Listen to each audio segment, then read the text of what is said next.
मोहब्बत महबूब को बदलने का नाम नहीं है।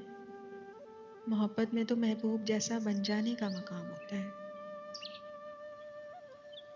सर झुकाकर किसी की अच्छी बुरी बात मानते जाना गैरत नहीं है, गुलामी है।